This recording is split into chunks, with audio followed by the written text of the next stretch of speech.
Bismillahirrahmanirrahim. Assalamualaikum warahmatullahi wabarakatuh. Waalaikumsalam. Alhamdulillahirabbil alamin wassalatu wassalamu ala asrofil anbiya'i wal mursalin wa ala alihi wa sahbihi ajmain. Amma ba'd. Ustaz Suherman MA yang kami hormati, Pak Yuki, Ketua Kopri, Pak Lamala dari Kendari, siap? Ya, Pak Agus, Pak Suprapto, Pak Edi, jemaah sekalian yang kami hormati dan kami muliakan. Pada siang hari ini, marilah kita manfaatkan amaliyah kita, isi dengan siraman rohani yang akan disampaikan oleh Ustadz Suherman MA. Insya Allah kita semua mendapat hidayah dan barokah dari Allah Subhanahu Wa Taala, dan nanti juga mudah-mudahan kita harapkan peserta jamaah kita akan bertambah. Ustadz Suherman, kami laporkan bahwa jamaah kita ini kita memang sengaja informasikan kepada seluruh jamaah BNN seluruh Indonesia, Ustadz. Jadi ya yang sekarang baru sempat hadir, mudah-mudahan segera menyusul. Oleh karena itu kami persilakan waktunya kepada Ustadz, dan pada saatnya nanti kami mohon kiranya diberi waktu untuk tanya jawab dan diakhiri dengan doa, Ustadz. Tafadhol. Baik, bismillahirrahmanirrahim. Assalamualaikum warahmatullahi wabarakatuh. Waalaikumsalam warahmatullahi wabarakatuh. Alhamdulillahilladzi bini'matihi tatimmus shalihat wa bifadlihi tatanazzalul khairat wa bitaufiqihi tatahaqqal ghayat. Alladzi hadana lihadza wa ma kunna linahtadiya laula an hadana Allah. Asyhadu an la ilaha illallah wa asyhadu anna Muhammadan abduhu wa rasuluh. Qala rabbi shrah li sadri wa yassir li amri wa hlul 'uqdatam min lisani yafqahu qawli, amma ba'd. Yang saya hormati segenap staf daripada pengurus BNN, ada Pak Marwan Idris, kemudian ada Pak Yuki, ada Pak Edi, ada Pak Mala di Kendari, beserta yang lainnya yang mohon maaf saya tidak sebutkan namanya satu persatu, namun insya Allah iringan doa terus mengalir untuk kita semuanya. Mudah-mudahan Allah lindungi kita baik dari pandemi, musibah, maupun Allah bimbing kita untuk meniti setiap ujian-ujiannya dengan husnul khotimah. Amin, amin ya Allah. Kita bersyukur kepada Allah dari kesempatan yang mulia ini. Ternyata banyak manusia yang hidup di atas muka bumi ini, tapi kitalah yang masih ditetapkan keimanan oleh Allah Subhanahu wa Ta'ala. Amin. Namun dari sekian banyak orang yang beriman di atas muka bumi ini, Allah ternyata memberikan kesempatan kepada kita pula untuk mengaktualisasikan iman tersebut dengan amal soleh. Salah satu di antara amal soleh yang sedang kita laksanakan tidak lain adalah berpuasa. Yang mudah-mudahan puasa yang kita jalani, yang motivasinya tidak lain karena iman dan ada proses muhasabah di dalamnya, kita berharap tidak hanya saja sebagai penggugur dosa-dosa kita. Rasulullah Shallallahu Alaihi Wasallam sampaikan dalam hadis riwayat Al-Bukhari, "Man shoma Ramadhana imanan wa ihtisaban, ghufira lahu ma taqaddama min dhanbihi." Tapi kita juga berharap ibadah puasa yang sedang kita laksanakan ini setidaknya akan menjadi tarbiyah, pendidikan terbaik buat kita, bukan hanya saja untuk bisa menahan hawa nafsu kita, tidak hanya saja menahan lapar dahaga kita, tapi juga mampu peduli kepada satu dengan yang lainnya. Itulah minimal hakikat puasa yang diinginkan oleh Allah Subhanahu wa Ta'ala. Besar harapan, ya, iman yang kemudian dilekatkan dengan amal soleh ini agar tetap istiqomah melekat dalam diri kita, sehingga ada satu kabar baik, kabar gembira dari Allah yang Allah sampaikan dalam Quran surah kedua ayat 25. Wabasyiril ladzina amanu wa 'amilus shalihati anna lahum jannat. Berikan kabar gembira kepada mereka yang masih konsisten keimanannya, yang dengan iman itu ia aktualisasikan dengan amal saleh. Nah, berupa apa? Berupa jannat. Jannat itu ternyata bentuknya tidak hanya satu. Kalau Nabi Adam diberikan kesempatan untuk bertempat tinggal di surga dan sifat surganya itu hanya satu saja, tapi ternyata bagi orang yang beriman, yang dengan aktualisasi keimanan dia itu diaplikasikan dengan amal solehnya, Masya Allah, ternyata bentuknya tidak lain adalah jannat, surga yang melimpah ruah. Maka besar harapan kita tidak hanya saja berharap puasa yang kita jalani hanya sebatas penggugur dosa, tapi juga meraih apa yang kita inginkan, yaitu bisa disandingkan dengan surganya para nabi, surganya Amin. dengan para salafus saleh, surganya Amin. dengan para siddiqin, wasyuhada, wassalihin. Amin ya Allah. Salawat teriring salam senantiasa tercurahkan kehadiran baginda Nabi besar Muhammad sallallahu alaihi wasallam beserta keluarganya, sahabat-sahabatnya, para tabi'in wa tabi'in at-tabi'in, berikut juga orang-orang yang senantiasa istiqamah melanjutkan estafet dakwahnya, orang-orang yang istiqamah menjalankan segala sunnah-sunnahnya. Kita pun bermohon kepada Allah, setiap lisan yang mengucapkan salawat dan salam ini akan senantiasa menjadi syafaat kelak di yaumil qiyamah. Sahabat, kalau berada di penghujung bulan Ramadan, itu biasanya antara Abdullah bin Mas'ud, kemudian ada Hudzaifah bin Yaman, kemudian ada sahabat Ali bin Abi Thalib, mereka sedang berkumpul di Masjid Nabi. Apa yang mereka bicarakan? Mereka membicarakan sesuatu hal. Mereka bertanya satu dengan yang lainnya. Apa yang ditanyakan oleh mereka? Ternyata pertanyaannya menarik. Man hadzal maqbul fanuhanni. Hei sahabat, siapa di antara kita yang amalan-amalan Ramadannya dari awal sampai nanti ending itu diterima oleh Allah Subhanahu wa taala, fanuhanni, maka akan aku ucapkan selamat. Wa man hadzal mahrum fanu'azzi. Justru sebaliknya, siapa di antara kita yang amalan-amalannya kelak nanti tidak diterima oleh Allah Subhanahu wa taala, maka aku akan ucapkan innalillahi wa inna ilaihi raji'un. Artinya kita bisa gambarkan gitu ya. Sahabat kalau sudah menjelang akhir-akhir Ramadan, mereka senantiasa mengencangkan ikat pinggangnya, mereka senantiasa mengoptimalkan ibadahnya. Masya Allah, bahkan sampai diungkapkan dalam redaksi komunikasi antar mereka itu dengan komunikasi yang seperti tadi kata-katanya. Kalau nanti ada yang diterima amal ibadahnya sama Allah, maka akan aku ucapkan selamat. Nah sekarang parameter diterima tidaknya amalan kita itu bagaimana? Ya nanti kita bisa melihat pasca Ramadan itu. Apakah nanti kita menjadi orang yang lebih baik yang diinginkan dari ibadah puasa? Itulah parameter di antara kesuksesan Ramadan. Nah, cuma yang terpenting itu tidak lain adalah kita merujuk kepada kebiasaan Rasulullah Sallallahu Alaihi Wasallam. Ya, saat Rasulullah Sallallahu Alaihi Wasallam itu menunaikan ibadah haji wada. Ibadah haji wada ini ibadah haji yang dilakukan oleh Rasulullah menjelang perpisahan beliau, artinya wafatnya beliau. Nah, disitulah beliau menyampaikan khutbah wada'nya. Di mana beliau menyampaikan khutbah wada'nya? Ternyata beliau dalam riwayat hadis itu menyampaikan khutbatul wada'nya di posisi pertengahan daripada Jabal Rahmah. Kita tidak pernah dapatkan dalam hadis, ya, beberapa riwayat hadis mengatakan Rasul itu tidak pernah naik sampai pada puncaknya Jabal Rahmah. Apalagi sampai mengukir nama beliau dengan istri-istrinya. Bahkan kalau kita dapatkan, kalau sampai pada puncak Jabal Rahmah, sering sekali kita dapatkan. Tulisan Tidak banyak. sedikit pula ya orang-orang Indonesia menulisnya, bahkan mengukirnya. Ada Tono, Lostini, Forever, gitu. Iya. Ada Tono, Entini, Belong to, gitu, dan sebagainya.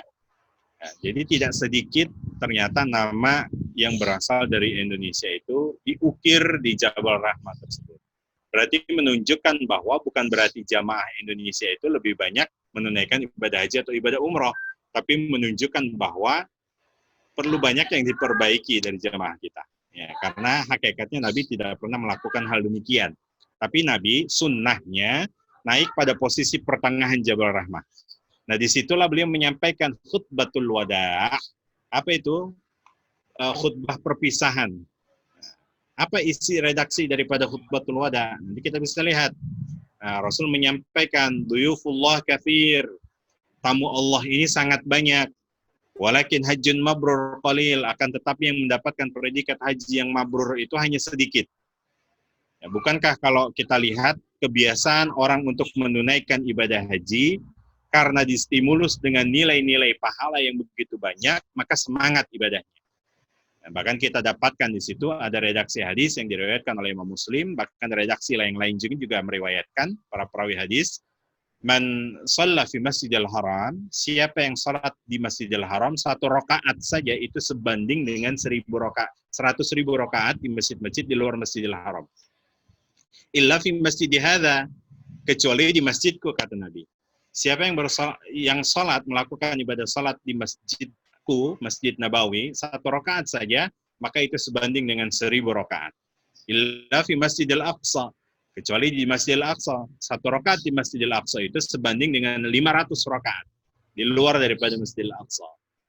Nah, karena distimulus dengan nilai pahala yang begitu banyak, maka wajar semangatnya luar biasa untuk menunaikan ibadah tersebut. Bahkan kalau kita lihat tidak cukup dengan itu. Ya, setelah menunaikan aktivitas amaliyah ibadah sebelum pada puncaknya ibadah haji, kemudian mereka melakukan yang namanya jumroh. Jumroh yang mereka lakukan di situ tidak sembarangan, karena ini merupakan simbol daripada simbol-simbol iblis yang mereka akan lempar.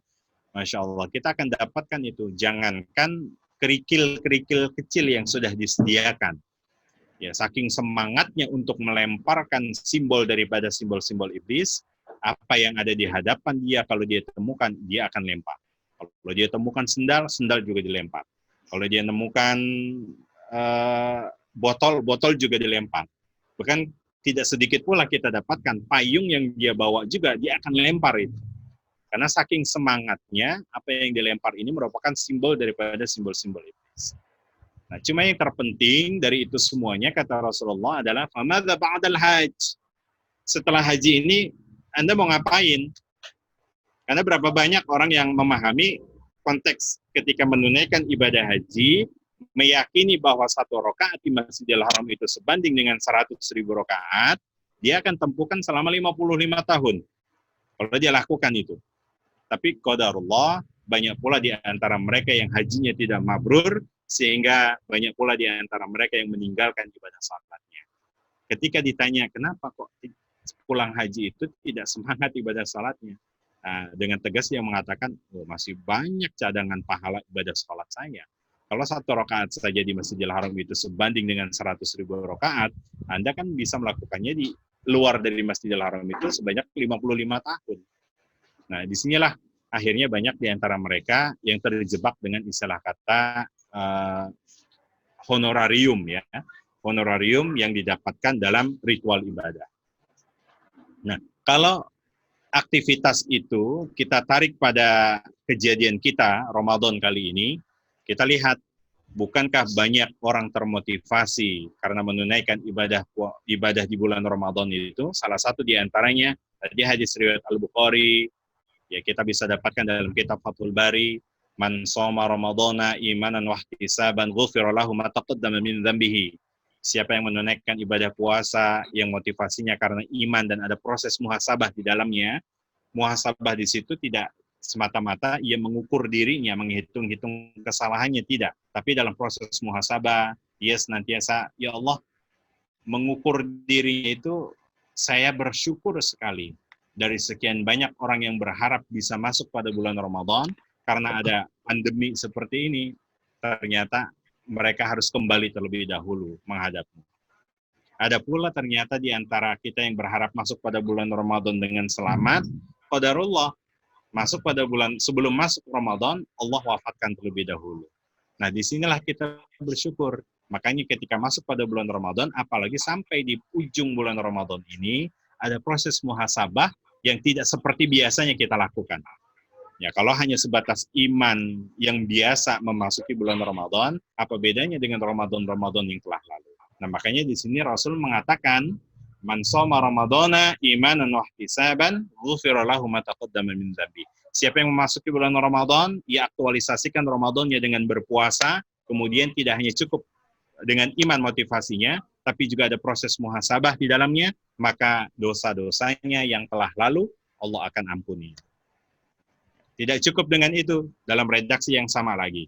Wa man qama ramadhana imanan wa ihtisaban. Man, kalau dalam bahasa Arab itu kan menunjuk kepada ismun mausul, yadullu alal amiyah. Kata ganti yang tidak menunjuk kepada seseorang, tidak terbatas oleh jenis kelamin, tidak terbatas pula juga dengan usia, ya. Maka di sini tekankan siapa yang mampu menghidupkan malam Ramadannya dengan qiyam, salat yang dilakukan setelah salat Isya itu dinamakan dengan qiyamul lail. Tapi sifat salatnya itu dinamakan dengan tarwih. Apa itu tarwih? Istirahat. Makanya Rasul mengajarkan salat qiyamul lail itu kan masna, 2 rakaat istirahat sejenak, 2 rakaat istirahat sejenak. Itulah yang dinamakan dengan tarwih. Ya. Lalu dalam tarwih itu, dalam proses istirahat dari 2 rakaat ke 2 rakaat, apa yang kita lakukan? Nah, di sini Rasul menekankan wahtisaban. Setidaknya engkau lakukan itu ada proses muhasabah di dalamnya. Apa yang harus kita lakukan dalam proses muhasabah itu? Sebagaimana merujuk kepada hadis riwayat Aisyah, saat Aisyah radhiyallahu anha bertanya kepada Rasulullah, "Ya Rasulullah, doa apa yang harus aku lakukan? Doa apa yang harus aku panjatkan kepada Allah saat proses muhasabah?" 2 rakaat istirahat sejenak, kemudian 2 rakaat istirahat sejenak. Ternyata Rasul mengajarkan kepada kita untuk memperbanyak Allahumma innaka afuun tuhibbul afwa fa'fu anna ya karim. Nah, apa makna daripada esensi doa ini? Ya Allah, mintalah kecukupan dari berbagai macam aspek. Ya, cukup rezekinya sehingga bisa cukup bersedekah, sehingga bisa cukup untuk berbagi, cukup amaliyahnya sehingga dengan amaliyah itu berdampak kepada kecukupan aktivitas kita. Nah, jadi kalimat afu itu nanti bisa kita lihat dalam Quran surah kedua ayat 219. Yas'alunaka madza yunfikun. Hai Muhammad, kalau ada yang bertanya tentang infak kepadamu, qulil afwa. Artinya apa? Al-afu di situ bukan berarti maaf, tapi al-afu di situ artinya kecukupan. Makanya kita berharap masuk akhir daripada bulan-bulan Ramadan, mudah-mudahan Allah cukupkan kita dengan berbagai macam aspeknya.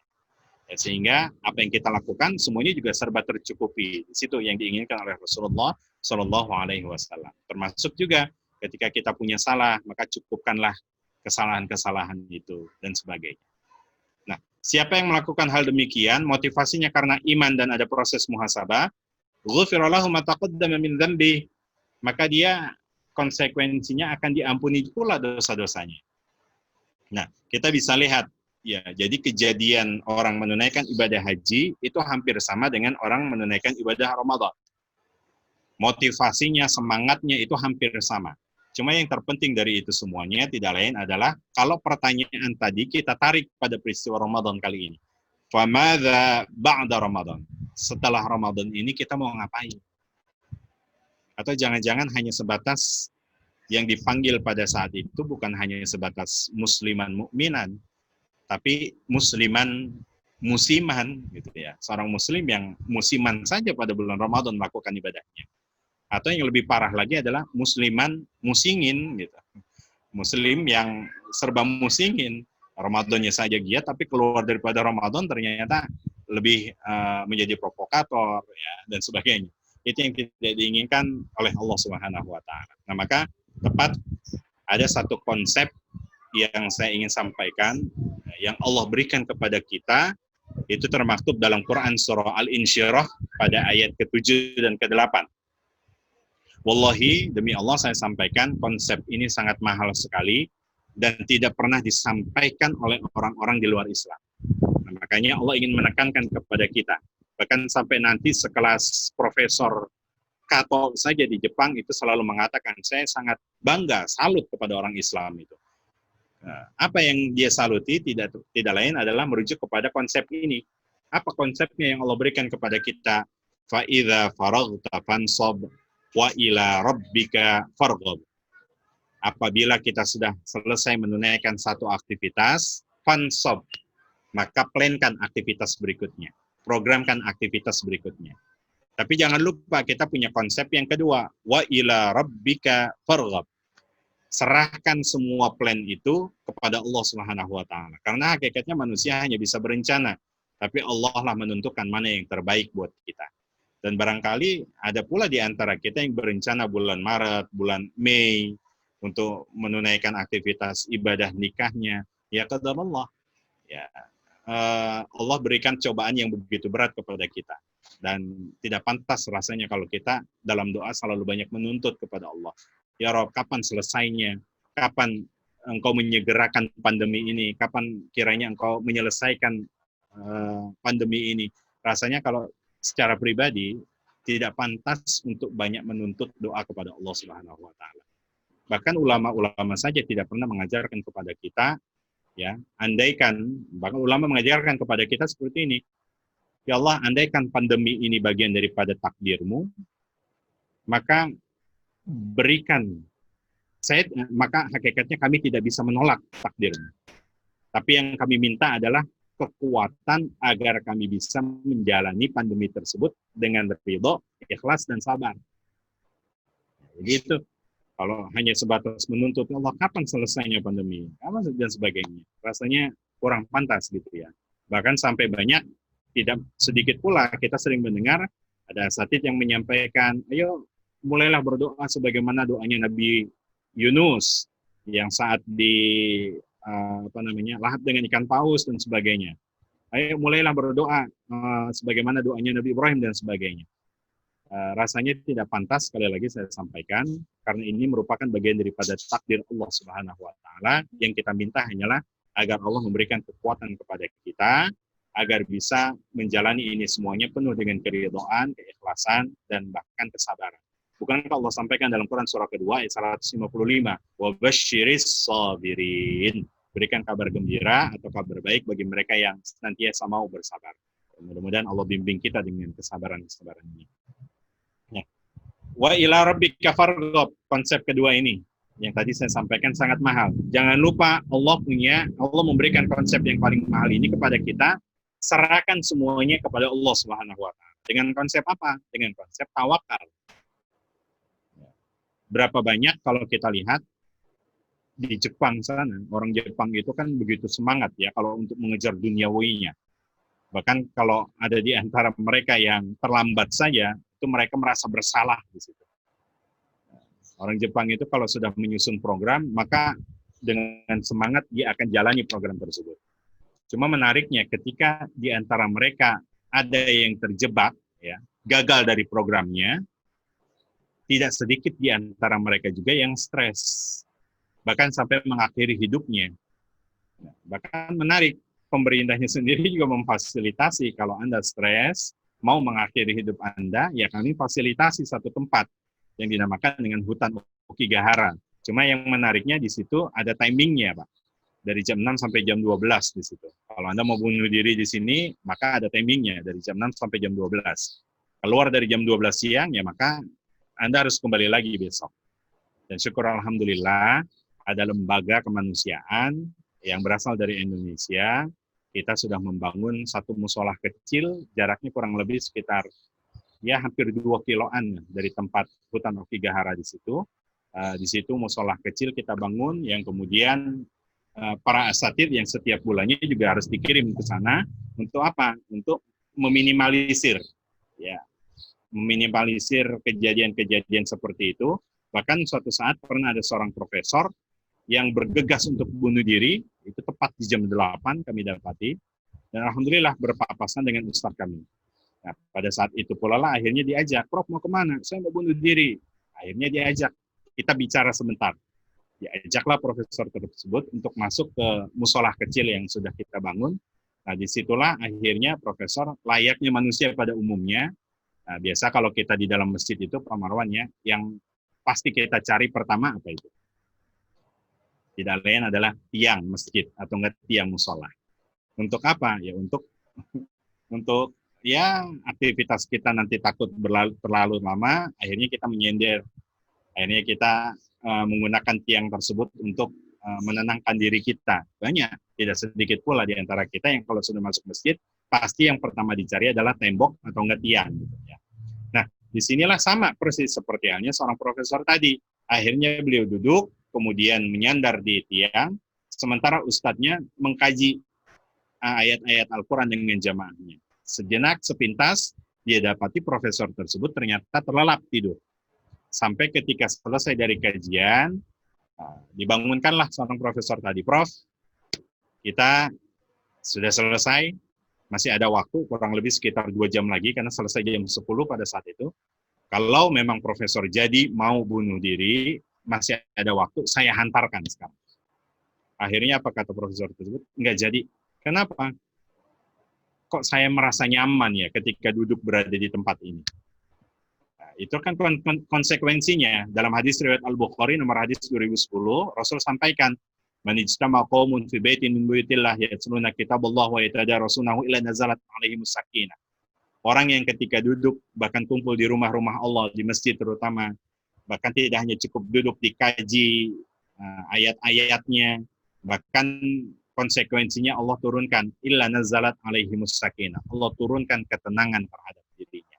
Termasuk profesor tadi, tidak hanya duduk di dalam masjid, tapi dia dengar lantunan ayat-ayat Al-Quran yang dibacakan oleh seorang ustadz, maka ini Rasul berikan itu, Allah berikan yang namanya ketenangan dalam dirinya. Saking tenangnya kan banyak di antara kita yang kemudian 5 menit mendengar orang ceramah, 10 menit mendengar orang ceramah, akhirnya pulas. Gitu. Ya, malah juga sudah mulai menguap di situ. Nah, disinilah hakikatnya, artinya apa? Ketenangan itu mahal harganya. Nah, sehingga banyak orang-orang Jepang tadi, sekelas profesor, dan bahkan Profesor Kato mengatakan, saya tidak pernah dapatkan orang Islam itu kalau sudah gagal dari programnya, tidak ada satupun di antara mereka yang stres, apalagi sampai mengakhiri hidupnya. Nah, maka di sini Profesor Kato memberikan apresiasi kepada orang Islam yang berada di Jepang. Dan bahkan kalau kita temukan tidak sedikit pula artis-artis Korea ya di Korea Selatan itu kalau sudah tidak famous lagi, tidak terkenal lagi, ya figurnya sudah turun gitu, itu tidak sedikit pula di antara mereka yang stres, bahkan sampai mengakhiri hidupnya. Kalau di Jepang itu punya hutan Okigahara, kalau di Korea Selatan itu punya Sungai Han, ya, yang mana di antara mereka kalau sudah gagal dari programnya, mereka akan menerjunkan dirinya ke sungai tersebut. Nah, itulah hakikatnya orang-orang yang tidak punya konsep yang kedua, tadi wa ila rabbika farghab. Nah, makanya Allah berikan konsep ini kepada kita sehingga kita bisa teratur pasca Ramadan ini apa sebetulnya yang harus kita lakukan. Nah, maka bahasa Pak Marwan yang mungkin saya boleh mengutip, taraktu fikum amrayn ma in tamassaktum bihima. Aku tinggalake loro pusaka yen kowe kabeh nyekel kuku loro pusakane iku ora arep sesat sajarane kapungkur. Nabi itu kan sudah memberikan wasiat. Aku tinggalkan 2 pusaka. Kalau kalian berpegang teguh kepada 2 pusaka tersebut, insya Allah nggak akan pernah sesat selama-lamanya. Apa itu? Al-Quran dan Sunnah. Al-Quran dan Sunnah. Al-Quran dan Sunnah itu adalah teks yang tertulis di atas kertas. Tidak bisa menjabarkan. Lalu bagaimana kita bisa mengetahui penjabaran yang ada di Al-Quran dan Sunnah itu? Maka Nabi mengajarkan al-ulama warasatul anbiya. Ulama itu adalah pewarisnya para nabi yang untuk menjabarkan teks daripada Al-Quran dan Sunnah. Nah, makanya kita ngikuti pedoman-pedoman ulama. Termasuk pada siang hari ini pun juga, alhamdulillah kita masih berada dalam ketaatan ulama dan umaro kita. Ya, bukankah itu merupakan aplikasi daripada Al-Quran surah keempat ya, ayat 49, ati'ullah wa ati'ur rasul, taat kepada ulil amri, taat kepada ulama, yaitu hak yang mutlak bagi kita, satu kewajiban. Selama ulil amri, kemudian ulama juga tidak bermaksiat kepada Allah, maka wajib bagi kita untuk mentaatinya. Apa yang kita taati? Salah satu di antaranya kita adalah stay at home. Ya, stay at home ini insya Allah walakal jannah. Sebagaimana hadisnya riwayat riwayat Aisyah, ya, siapa yang ketika mendapati wabah dalam satu kaumnya, dalam satu kampungnya, kemudian dia berdiam diri di dalam rumah, beraktivitas seperti halnya aktivitas ibadah yang biasa, maka di situ juga tercatat walakal jannah. Maka kalau dia wafat, dia termasuk bagian daripada ahli surga. Itu salah satu di antaranya. Maka kita ikutin apa yang ditentukan oleh ulama kita, apa yang ditentukan oleh umaro-umaro kita. Nah, apa yang kita harus lakukan pasca Ramadan ini? Minimal ada 3 pasca Ramadan yang harus kita lakukan. Yang pertama tidak lain adalah at-tarqiyah fil ibadah. Nah, adanya peningkatan dalam ibadah. Bahkan Nabi mengecam, man kana yaumuhu sawa'an min amsihi fahuwa maghbun. Siapa di antara hamba Allah yang aktivitas ibadahnya tidak ada peningkatan, stagnan gitu-gitu aja, maka dia termasuk orang-orang yang tercela. Faman kana yaumuhu khairam min amsihi. Nah, ini menarik. Siapa di antara hamba Allah yang aktivitas sehari-harinya, ibadahnya itu ada peningkatan, fluktuatif. Yang tadinya 2 rakaat, duhanya tambah lagi 4 rakaat, maka dia termasuk orang-orang yang beruntung ya. Termasuk orang-orang yang beruntung. Robih itu adalah orang-orang yang beruntung. Tapi yang waspada, yang celaka ini, man kana yaumuhu syarram min amsihi fa huwa mal'un. Siapa di antara hamba-hamba Allah yang aktivitas ibadahnya tidak ada fluktuatif, bahkan semakin hari semakin menghilang, semakin tidak mengenal yang namanya ritual ibadah, maka dia termasuk orang-orang yang mal'un. Mal'un itu diambil dari akar kata la'nah, dilaknat oleh Allah Subhanahu wa taala. Waliyadzubillah tsumma na'udzubillah. Makanya Nabi pasca Ramadan ini dan bahkan sahabat-sahabat itu kalau keluar daripada Ramadan, mereka bertanya-tanya. Sampai Aisyah radhiyallahu anha bertanya satu ayat dalam Quran surah Al-Mu'minun. Yang dimaksud daripada orang-orang yang beruntung ini siapa ya Rasulullah? Apakah mereka yang keluar daripada Ramadan, kemudian mereka bertobat, atau mereka yang terjerat dalam minuman keras, ya, khamar dan sebagainya, kemudian mereka bertobat? Apakah dia termasuk orang-orang yang beruntung? Ternyata kata Nabi, bukan itu orang-orang yang beruntung. Orang-orang yang beruntung itu tidak lain adalah yang manakala setelah melakukan aktivitas amaliyah solihah mereka, kemudian mereka berdoa kepada Allah, ya Allah, mereka takut kepada Allah, jangan-jangan amaliyah solehahnya itu tidak diterima oleh Allah Subhanahu wa Ta'ala. Nah, disinilah akhirnya menstimulus sahabat-sahabat untuk tetap istiqomah dalam amal-amal soleh. Ya, andaikan kita merasa yakin, sudah selesai, amal Ramadan saya sudah diterima oleh Allah. Nah, karena merasa yakin sudah diterima, akhirnya bagaimana? Sudah. Karena sudah merasa yakin, akhirnya tidak mau melakukan aktivitas-aktivitas amal soleh lain. Nah, itulah hakikatnya sahabat, kalau sudah melakukan amal soleh, mereka takut kalau amal solehnya itu tidak diterima oleh Allah Subhanahu wa Ta'ala, yang sehingga bisa menstimulus mereka untuk tetap istiqomah dalam amal solehnya. Nah, ini yang pertama. Kemudian yang kedua, pasca Ramadan itu kalau sudah ada peningkatan dalam ibadah, apalagi yang harus dilakukan? Yang kedua tidak lain adalah al-mudawamah fil ibadah. Continue dalam beribadah tadi. Sebagaimana kebiasaan Rasulullah SAW, itu kebiasaannya kalau selepas hijrah, selalu mempersaudarakan sahabatnya dengan sahabat yang lain.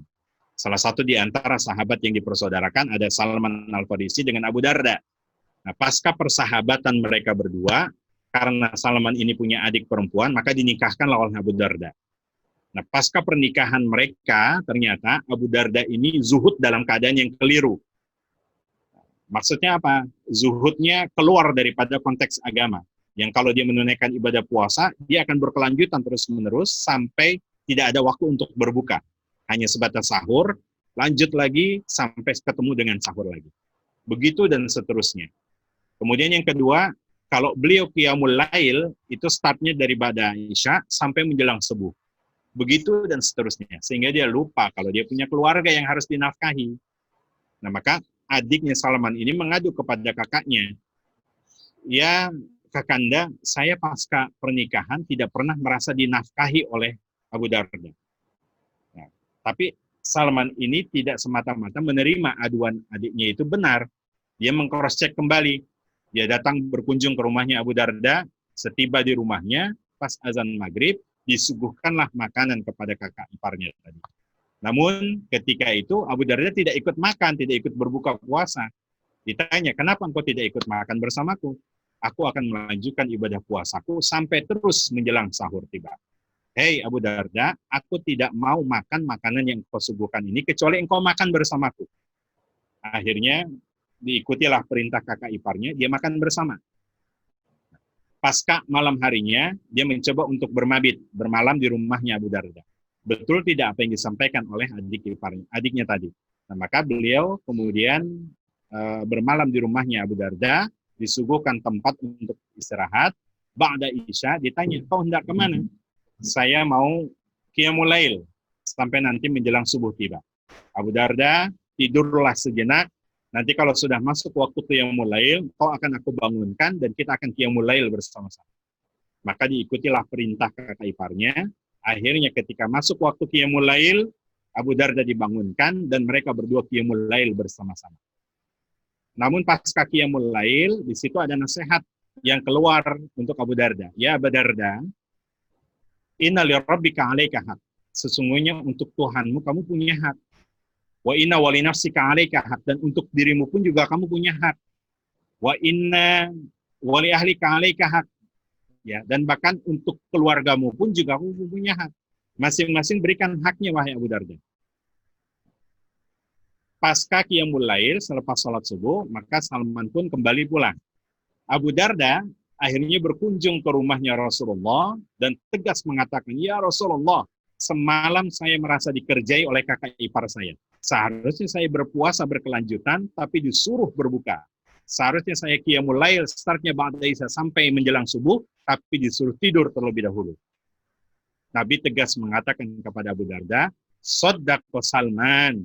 Wahai Abu Darda, Salman itu benar. Aku ini orang yang paling takut sama Allah. Aku ini puasa, tapi aku berbuka. Aku qiyamul lail, tapi aku tidur terlebih dahulu. Dzalika min sunnati, itu adalah sunnah-sunnahku. Faman raghiba an sunnati falaysa minni. Siapa yang tidak mengikuti sunnahku, maka dia termasuk golonganku. Nah, ujungnya Rasul memberikan nasihat terbaik buat Abu Darda. Khairul umuri adwamuha wa in qalla. Sebaik-baik aktivitas ibadah itu, wahai Abu Darda, ya, berkelanjutan walaupun sedikit. Artinya apa? Walaupun sedikit, yang penting berkelanjutan. Itu lebih baik daripada sistem rapelan dalam sebuah ibadah. Hari Jumat ini kita rapel duha kita 8 rakaat. Sabtunya off, Ahadnya off, Seninnya off. Ketemu lagi dengan hari Jumat berikutnya dirapel lagi. Itu tidak diinginkan oleh Rasulullah SAW. Tapi yang sedikit berkelanjutan itu jauh lebih baik daripada sistem rapelan dalam sebuah ibadah. Kemudian yang ketiga, pasca Ramadan, apa yang harus kita lakukan tidak lain adalah al-istiqomah fil ibadah. Itu yang terpenting. Istiqomah itu apa? Istiqomah itu jangan sampai terjebak dengan definisi ini, karena banyak di antara kita yang terjebak dengan definisi. Istiqomah itu akar kata daripada koma. Koma itu artinya apa? Kesempurnaan. Ditambah dengan wazan dalam ilmu sharaf istaf'ala atau istaqoma, kemudian dimasdarkan menjadi istiqomah, alif, sin, dan ta, itu maknanya adalah at-thalab. Berarti kalau dimaknakan, definisi daripada istiqomah itu adalah meminta kesempurnaan. Contoh misalkan, ampunan dalam bahasa Arab itu adalah ghafaro. Meminta ampunan, maka ditambah alif, sin, dan ta, istighfaro, atau dengan kalimat istighfar. Orang menunaikan ibadah haji yang mampu, tapi ketika meminta kepada Allah untuk mampu menunaikannya, itu dinamakan dengan istata'ah. Maka kalimat istata'ah yang tepat itu adalah meminta kepada Allah agar mampu menunaikan ibadah haji. Bukan berarti bagi siapa yang mereka mampu untuk menunaikannya, tidak. Termasuk istiqomah, artinya apa? Meminta agar disempurnakan atau meminta untuk kesempurnaan dalam beribadah. Itulah makna yang tepat mendefinisikan daripada kalimat istiqomah. Istiqomah ini dalam satu contoh begini. Berapa banyak kalau kita lihat artis-artis di bulan Ramadan ini kan sudah mulai menutup ya auratnya dengan hijabnya. Ya. Tapi pasca Ramadan mereka akhirnya membuka kembali. Yang menarik ketika kita ajukan pertanyaan, kenapa Mbak ketika Ramadan Anda menutup dengan hijabnya, sementara keluar daripada Ramadan malah justru kembali dilepas. Dengan enak dia mengatakan, oh namanya juga profesi Ustaz. Nah ini hati-hati.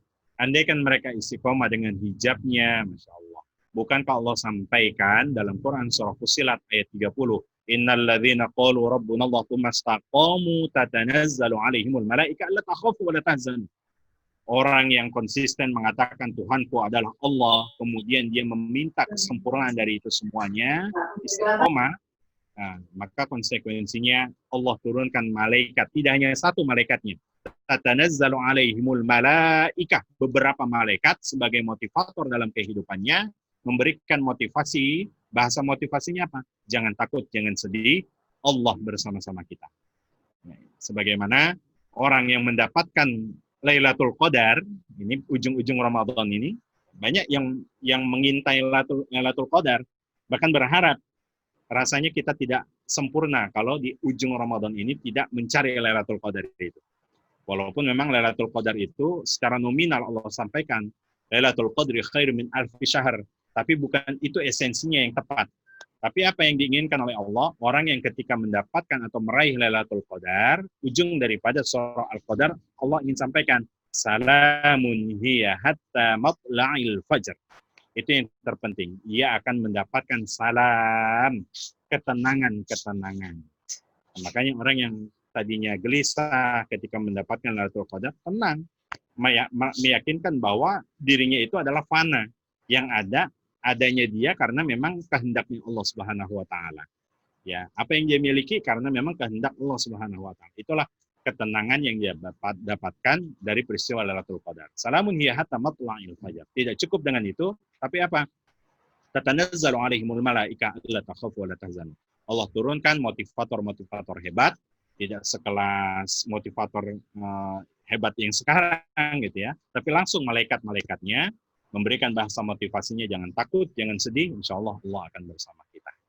Nah, jadi 3 amalan itu pasca Ramadan yang perlu kita aplikasikan, barangkali termasuk juga saya menasehati buat diri saya pribadi, barangkali ada peningkatan dalam ritual ibadah kita, kemudian ada continue dalam beraktivitas ibadah.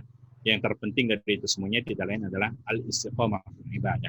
Kita meminta terus kepada Allah agar Allah bimbing proses ibadah kita dengan kesempurnaan sesuai dengan tuntunan agama kita. Mungkin itu barangkali kalau ada yang mau didiskusikan, saya serahkan semuanya kepada Pak Marwan. Terima kasih Ustadz.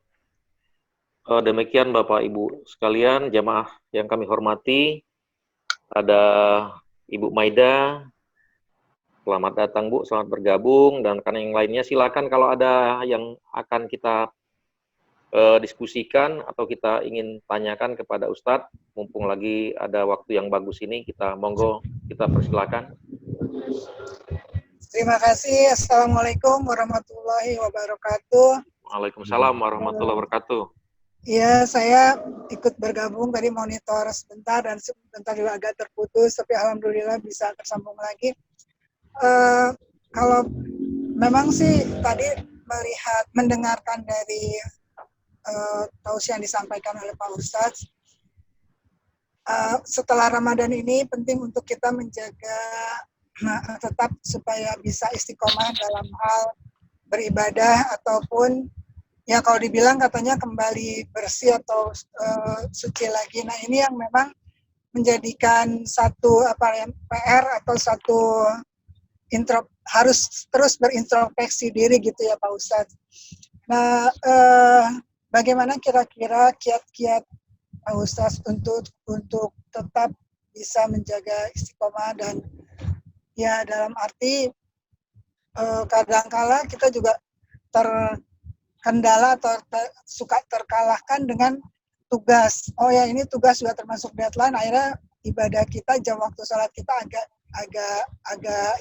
mendekati perpindahan ke salat berikutnya. Nah ini yang kadang-kadang saya sendiri juga menghadapi hal yang seperti itu gitu, belum terlalu bisa tepat waktu ini harus ini dan harus mengerjakan, karena itu ingin sekali seperti itu gitu, berhadapan dengan pimpinan atau atasan yang mungkin juga itu perlu satu teknik atau suatu rapat-rapat mungkin juga tidak diadakan pada jam-jam yang sudah mendekati atau sudah pada waktu yang masuk waktu ibadah. Nah jadi ya itu sih salah satu sedikit untuk satu permasalahan, tapi bagaimana untuk menjadi pribadi yang memang tetap kita bisa menjaga suatu istiqomah ini. Itu sih Pak Ustadz, terima kasih. Langsung aja Ustadz. Waalaikumsalam warahmatullahi wabarakatuh. Terima kasih Bu Maida. Ya, langsung aja Pak Ustadz ditanggapi, hadir bersama kita. Baik, terima kasih Bu Maida. Sepertinya lagi di perjalanan, dan Allah lindungi di perjalanan. Iya Pak. putus ya, agak putus-putus suara ya Pak. Tidak, kalau 12. Jadi yang pertama yang saya sampaikan bahwa istiqomah itu tadi maknanya adalah at-talab lil iqamah. Kita tidak pernah dapatkan dalam ayat Al-Quran ibadah itu pasti selalu disandingkan dengan kata koma. Salat contohnya, aqimus shalah. Berarti kita diminta oleh Allah untuk menunaikan ibadah salat itu dengan kesempurnaan. Nah, ketika diubah menjadi istiqomah, berarti kita meminta kepada Allah agar tetap menunaikan ibadah salat itu dengan kesempurnaan. Itu yang pertama. Bagaimana kita bisa istiqomah? Kita bisa melihat dalam Quran surah Al-Ankabut pada ayat kita bukan yang 5. arah Depok ini ya Pak. Bapak nanti lewat. Salah satu di antaranya adalah, ini ayatnya populer sekali. Mungkin kalau saya baca, Pak Marwan Idris pasti hafal. Ya. Inna sholata tanha anil faksha wal munkar. Nah, ini populer ayatnya. Ini kan pertengahan ayatnya. Tapi kalau saya minta awal ayatnya bagaimana? Ini banyak yang tidak tahu. Padahal ayat awal ayatnya itu menegaskan watslu alaihim minal kitabi. Kalimat watslu di sini artinya tidak lain adalah pelajari dulu. Artinya untuk menunaikan satu aktivitas ibadah, maka engkau harus tahu ilmunya.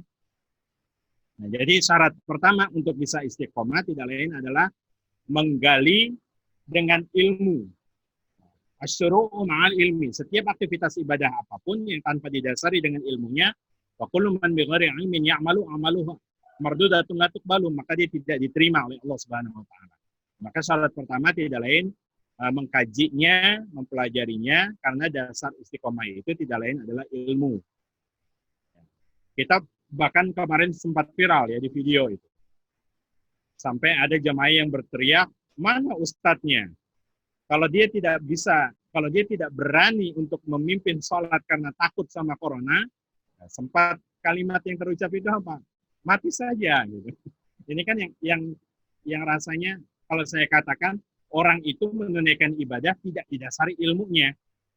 Maka berapa banyak di antara mereka yang mental jiwa wali tapi tidak mendasari dengan ilmu. Maka ilmu itu menjadi poin terpenting.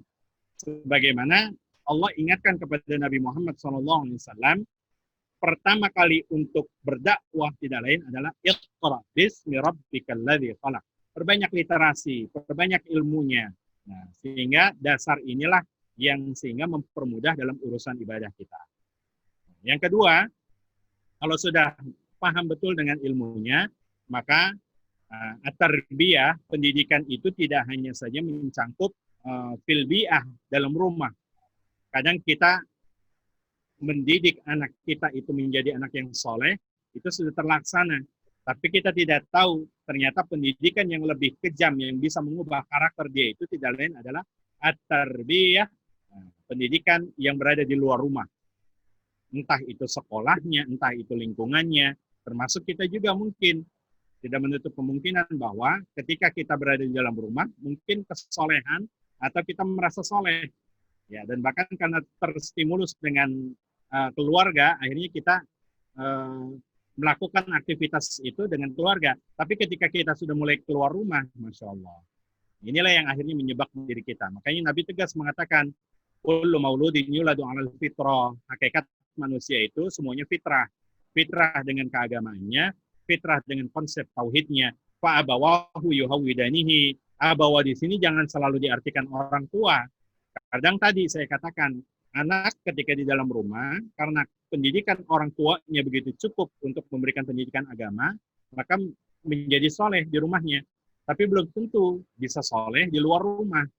Fa'abawahu yuhawidani, abawa di sini bisa diartikan konteksnya tidak lain adalah lingkungannya, teman-temannya, termasuk juga kita. Maka di sini Nabi mengingatkan, aksiru min suhbatis solihin. Maka perbanyak dalam bergaul itu, ya minimal bergaul dengan orang-orang yang soleh. Karena kenapa? Teman satu dengan teman yang lainnya itu bisa memberikan syafaat. Ya barangkali saya kurang lebih sekitar 40 menit tadi sudah menyampaikan ini lisan banyak salahnya. Apa yang tadi disampaikan pasti banyak kekeliruannya. Tidak menutup kemungkinan kelak nanti saya paling rendah dijebloskan oleh Allah di akhirat. Tapi ketika ada Ibu Maida, ada Bapak Marwan yang pernah melihat sepintas saja lewat media ini, ya, Masya Allah, saya merasa terbantu. Akhirnya karena apa? Sebab daripada Pak Marwan, karena teman satu dengan teman yang lainnya itu bisa memberikan syafaat. Ya, makanya Nabi mengingatkan kepada kita, aktsiru min suhbatis sholihin. Perbanyaklah bergaul dengan sahabat-sahabat yang sekiranya bisa menstimulus diri kita itu untuk lebih dekat kepada Allah Subhanahu wa taala. Nah, mungkin 2 poin itu yang menjadi hal utama bagi kita untuk istiqomah. Tidak lain konsepnya, pertama harus ilmu, kemudian yang kedua ya memperbanyak bergaul dengan orang-orang saleh. Berkenaan dengan zakat, mana yang lebih baik, uang atau beras? Ini sebetulnya permasalahan yang sering terjadi setiap tahunnya. Kalau dikatakan mana yang lebih baik, ya semuanya baik standarnya, karena mengikuti para ulama-ulama kita. Tadi hakikatnya, kita tidak bisa mengikuti semata-mata konteks hadis itu saja. Dan kita tidak paham apa yang disampaikan dalam konteks hadis itu kecuali dengan pemahaman para ulama-ulama kita. Nah, maka merujuk kepada 4 mazhab yang masyhur, baik itu Hanafi, Maliki, Syafi'i, dan Hambali, maka merujuk kepada 4 mazhab itu. Silakan. Dalam mazhabnya Hanafi, kalau berdasarkan konteks hadis, Nabi mengatakan kutul balad itu adalah makanan pokok yang berada di wilayahnya masing-masing. Kalau kita, Pak Marwan, makannya makan nasi kita. Makan nasi. Berarti Iya. kan Beras. bahan pokoknya tidak lain adalah beras. Iya. Berarti kita menunaikan zakatnya itu tidak lain adalah dengan beras. Itu kalau merujuk kepada hadisnya kutul balad. Ya. Lalu bagaimana? Apakah boleh dikonversi dengan uang? Kalau dikonversi dengan uang ini maka kehati-hatian perlu digarisbawahi. Dari sekian banyak ulama yang mengatakan itu hanya mazhabnya Hanafi saja yang membolehkan untuk menunaikan zakat fitri itu dengan uang. Ya.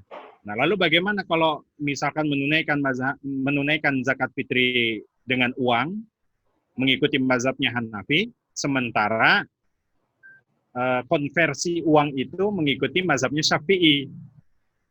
Ya, kayak contoh misalkan Syafi'i kan wajib menunaikannya dengan beras. Berasnya seberapa banyak? 1 mud ya. 1 mud. Ya. Maka 1 mud itu hitungannya begini, 4 itu. Mohon maaf, 1 sok. 1 sok itu hitungannya adalah 4 mud. Jadi kalau kita angkat begini berasnya sampai 4 gitu ya, itu namanya 1 sok. 1 sok itu terdiri dari 4 mud. Ya, kalau dikonversi berdasarkan kilo, ya lebih amannya itu menunaikan 3 kilogram. Itu lebih aman. Mungkin kalau yang sekarang sudah menunaikan dengan 2,5 kilo, ya itu tidak salah juga.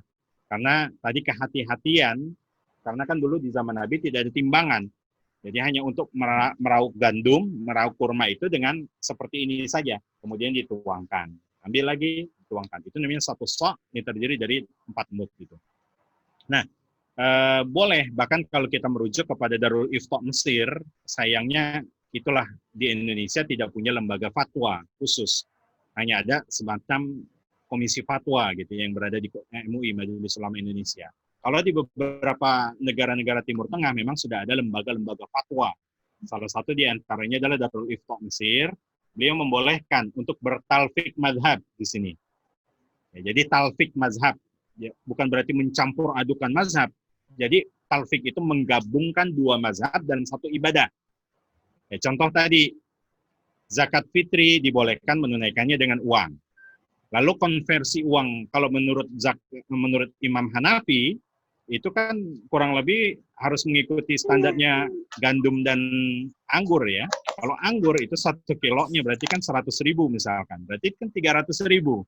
Sementara yang ada di Indonesia konversi uangnya itu mengikuti mazhabnya Hanafi, mazhabnya Syafi'i. Maka boleh dalam hal ini bertalfik mazhab. Jadi menggabungkan 2 mazhab dalam 1 ibadah. Mungkin itu yang dapat saya jawab. Wow. Terima kasih Ustadz atas pencerahannya. Kembali kami persilakan Ketua DKM Jenderal Anjan Ada yang ingin disampaikan untuk menambah bekal amaliah kita? Kami persilakan, Pak. Assalamualaikum Pak Ustadz. Waalaikumsalam warahmatullahi wabarakatuh. Satu hal, apakah mungkin ini di luar tadi disampaikan, begini Pak Ustadz, saya pernah mendengarkan satu kajian juga.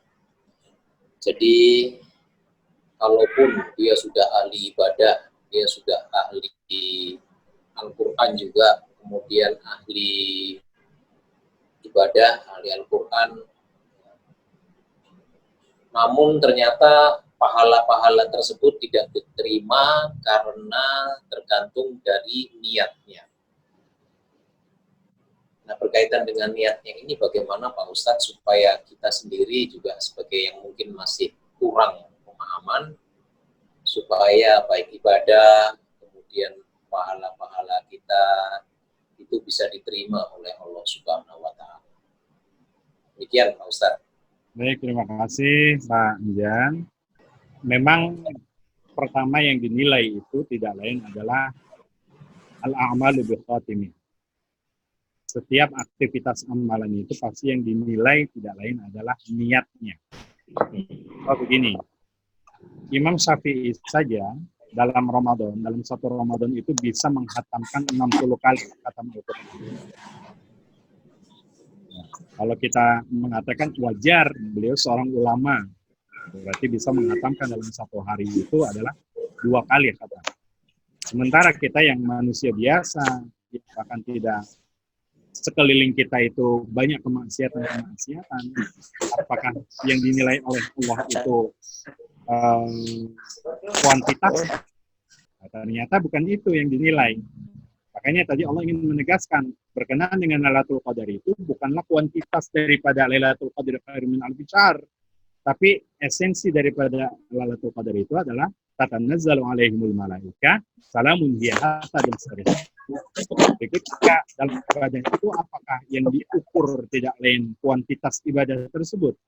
Tidak semua ibadah itu diukur dari kuantitasnya. Maka Allah tegaskan dalam Quran surah Al-Bayyinah, "Wa ma umiru illa liya'budullaha mukhlishina lahud-din hunafa." Dinilai dari niat keikhlasannya dalam beribadah. Maka contoh begini saja, apa yang kita rasakan sekarang ini kan dalam keadaan sulit. Ya, mau keluar sulit, mau silaturahmi pun juga sulit, ya, dalam keadaan pandemi seperti ini. Nah, maka tadi layaknya Allah itu menilai niatnya seseorang. Mungkin niatnya silaturahmi saya. Padahal kan esensi silaturahmi itu bukan saat kita berkumpul, bukan saat kita bertatap muka. Kalau saat berkumpul wajar kita bisa bertatap muka, bisa berjabat tangan langsung. Tapi esensi daripada silaturahmi itu adalah semenjak kita mulai terpisah. Nah, makanya dikatakan silah itu artinya adalah diambil dari akar kata wasona. Wasona itu maknanya connecting. Setelah Anda berpisah, kira-kira masih connect tidak? Masih connect kok. Dengan apa? Dengan WA group. Bukan itu yang diinginkan. Tapi connect-nya kita, pernahkah kita menyebutkan nama sahabat kita lewat doa terbaik kita kepada Allah? Itu esensi-esensi yang lebih tepatnya. Makanya ketika beribadah, yang dilihat itu bukan kuantitas, tapi bagaimana menghadirkan niat utama terlebih dahulu. Itulah yang nanti yang akan diukur. Makanya hadis berbicara tentang niat itu pasti akan kita dapatkan di berbagai macam kitab, ya, kitab-kitab klasik ulama, itu pasti posisinya nomor 1. Innamal a'malu binniyat, setiap aktivitas itu ya tergantung niatnya. Wa innamal likulli imri'in ma nawa. Ya, bahkan setiap aktivitas itu terhitung niatnya masing-masing. Faman kanat hijratu ilallahi wa rasulih, fa hijratu ilallahi wa rasulih. Maka Nabi menegaskan, ada nggak di antara kalian yang belum memiliki pekerjaan? Ayo ikut hijrah ke Madinah. Pasti akan mendapatkan pekerjaan nanti di sana. Niatnya yang hijrah mau mendapatkan pekerjaan, sampai tiba di sana dapat pekerjaan. Nabi mengatakan lagi, ada nggak yang belum dapat jodoh? Ayo ikut hijrah ke Madinah. Niatnya hijrah ke Madinah bersama Nabi, ingin mendapatkan jodoh, setiba di Madinah, dapat jodohnya. Tapi itu hanya sebatas apa? Jodoh dan pekerjaan saja ya. Tapi Nabi menegaskan, "Faman kana hijratuhu ilallahi wa rasulih, fa hijratuhu ilallahi wa rasulih." Tapi ingat, siapa yang niat hijrahnya karena Allah dan Rasulnya, maka jangankan jodoh, jangankan pekerjaan, ya akhiratnya pun juga akan mendapatkan nilai terbaik di mata Allah Subhanahu wa taala. Maka jadi diukur dari niatnya. Mudah-mudahan Allah bimbing kita dengan niat terbaik sehingga menjalankan aktivitas ibadah itu tidak hanya sebatas memodalkan kuantitas, tapi juga ibadah yang sedikit tapi dianggap berkualitas oleh Allah Subhanahu wa taala. Terima kasih Ustadz. Demikian Pak Anjan, Deputi Pencegahan, Ketua DKM kita telah menyampaikan. Sebetulnya banyak sekali Ustadz Herman yang ingin kami tanyakan. Manfaatkan kesempatan ibadah kita, amalia kita di bulan Ramadan ini. Tapi kayaknya waktu juga yang membatasi kita. Oleh karena itu, sebelum kita akhiri, saya izin semua kepada jamaah, mari kita sama-sama berdoa, mudah-mudahan kita mengakhiri Ramadan ini dengan memperoleh ucapan selamat, dan kita digolongkan kepada orang-orang yang muttaqin. Untuk itu kami mohon Ustadz Herman memimpin doa. Kami persilahkan Ustadz. Mari Bapak Ibu semuanya kita bermohon kepada Allah. Salah satu di antara doa yang paling dikabul oleh Allah adalah as-shaimu hina yufṭir. Jadi dalam keadaan berpuasa kita bermohon, ditambah lagi di sini dalam keadaan hujan kondisinya, karena hujan salah satu di antara indikator lebih cepat doa kita diijabah oleh Allah Subhanahu wa taala. Amin ya Allah. Ala hadhihi niyyah wa ala kulli niyatin as-salihah wa ila hadratin Nabi Mustafa Rasulullah sallallahu alaihi wasallam bi tilawati ummil Qur'an al-Fatihah. A'udzu billahi minasy syaithanir rajim. Bismillahirrahmanirrahim. Alhamdulillahirabbil alamin. Maliki yaumiddin. Iyyaka na'budu wa iyyaka nasta'in. Shiratal mustaqim. Shiratal ladzina an'amta 'alaihim ghairil maghdubi 'alaihim waladdallin. Mudah-mudahan doa kita dikabul Allah Subhanahu wa taala. Kita bertawasul melalui surah Al-Fatihah insyaallah. Mudah-mudahan Al-Fatihah kita diterima, kajian kita diterima pula dengan penerimaan yang terbaik oleh Allah Subhanahu wa taala, sehingga kita keluar daripada bulan Ramadan ini menjadi orang-orang yang lebih baik. Maaf, amin. Assalamualaikum warahmatullahi wabarakatuh. Waalaikumsalam warahmatullahi wabarakatuh. Bapak Ketua DKM, Bu Maida, dan rekan-rekan sekalian, jamaah sekalian yang kami hormati, demikian kegiatan pengajian kita pada siang hari ini yang diselenggarakan oleh DKM Masjid Al-Taubah BNN. Kami sebagai moderator menyampaikan ucapan terima kasih dan permohonan maaf. Kesimpulannya bahwa di dalam rangka kita mengakhiri kegiatan Ramadan ini, marilah kita niatkan ke depan akan meningkatkan ibadah kita, kemudian continue dalam beribadah dan istiqomah dalam ibadah. Mudah-mudahan Allah Subhanahu wa taala meridhoi. Saya mohon maaf dan kepada Allah mohon ampun. Salam sehat selalu Ustadz Herman, semoga selalu diberi kesehatan dan kepada kita semua selalu sehat. Billahi taufik wal hidayah. Wassalamualaikum warahmatullahi wabarakatuh.